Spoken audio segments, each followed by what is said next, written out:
All right, today's bone broth, just because I have a chicken carcass. So normally when I make bone broth, I have a sack of vegetable leavings in my freezer.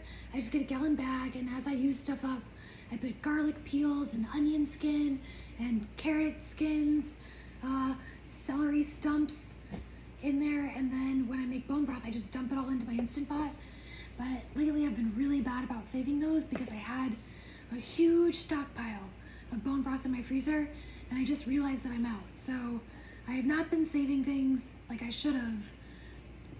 So I'm just gonna use a whole carrot, which feels wasteful, but it's okay because it's gonna make my bone broth taste good. So I start with a chicken carcass. This one is from a rotisserie chicken. You just want to make sure you get that little string out of there, or whatever plastic piece is holding your chicken together. I took all the meat off of it. This is just the skin and the bones. The skin is super full of fat-soluble vitamins, really good for you.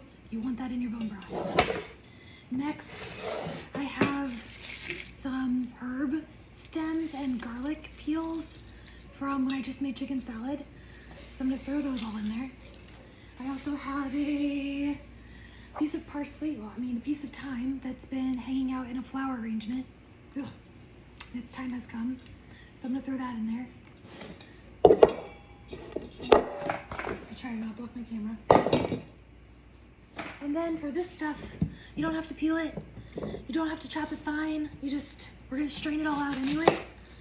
So you just kind of chop it up however it feels right. Get crazy with it. Get some fun angles in there. Woo! Throw that all in the pot. Same thing with the carrots. We're just gonna roughly chop those. Throw those in.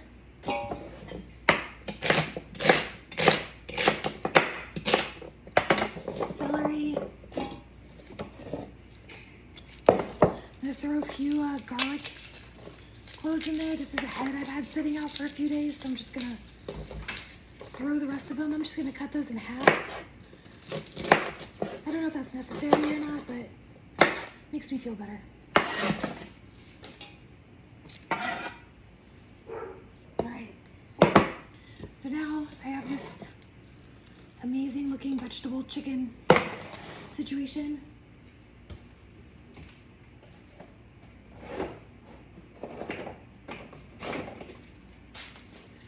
I'm gonna throw a handful of whole peppercorns. It's maybe like a teaspoon. And a splash of apple cider vinegar. So apple cider vinegar adds a really nice depth of flavor if you don't do too much. And it helps leach the minerals out of the bones and into the broth, which is really good for you. So now I'm gonna fill this guy. I don't put salt because I can always salt my dish that I use it in later, but if the broth is too salty, I can't take it out. So I always salt whenever I'm actually cooking with it. So now I'm gonna fill my little Instant Pot up with water just till it's covering all the vegetables. Now I have a confession. I hate the way bone broth smells when it's cooking. Like, I just do not enjoy that smell. So I always cook my bone broth outside. So let's head out to the outdoor kitchen. And welcome to my gorgeous outdoor kitchen. Out here I have my Blackstone, my Traeger, a plug-in so I can plug in my Instant Pot. And I love being out here. I cook out here literally every single day, sometimes multiple meals a day. So I have my pot of vegetables, vegetables, chicken, water. I'm gonna slide that in the Instant Pot. Make sure my gasket is seated all the way around. I do that all the time. I have a loose gasket. going to go to manual, and I want to set it for the longest time. So instead of pressing up to 120, because that's where mine goes, I'm going to go down because it's shorter.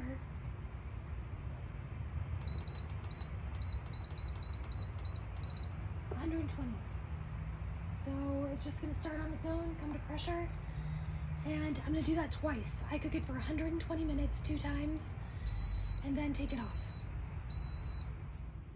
Alright, I have my bone broth that I cooked on high for 120 minutes twice. I have a big bowl and a big colander, and I'm just going to pour it all in here and use the colander to strain out all the chunks.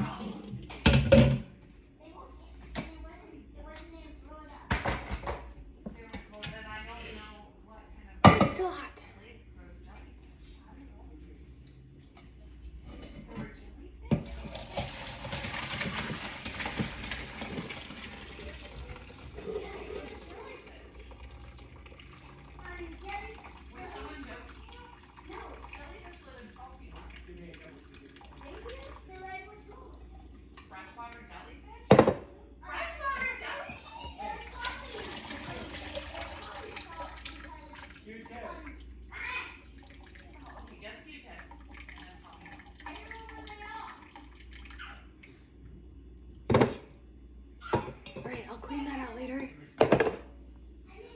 So now I have this big, beautiful bowl of bone broth, and if you don't like flavor and fat-soluble vitamins, you can just skim the fat off the top.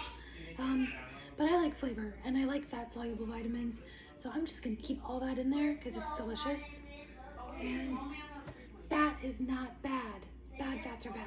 Good fat is good.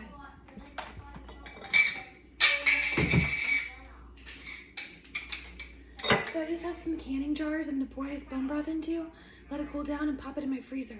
I wanna leave about an inch of headspace in the top of these jars, so when the liquid expands in the freezer, it doesn't bust my jar open. And I just pour this in the sink so that way when I inevitably spill, it doesn't matter.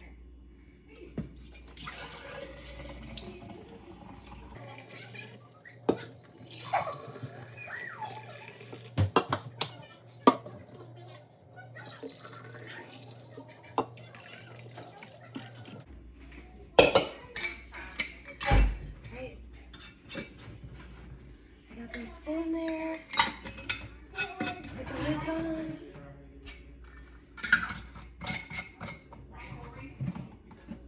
Rinse them off.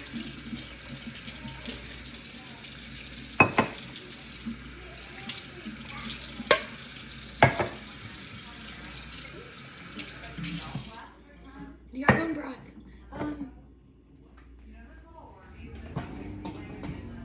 If I remember ahead of time, I just take them out of the freezer and let them defrost. But if I don't, since they're in glass, I don't feel bad about microwaving them. So I'll just take the lid off, because it's metal, and then microwave the glass until it melts enough that I can pour it into whatever I'm making. And that's it. Super easy, delicious, really good for you bone broth.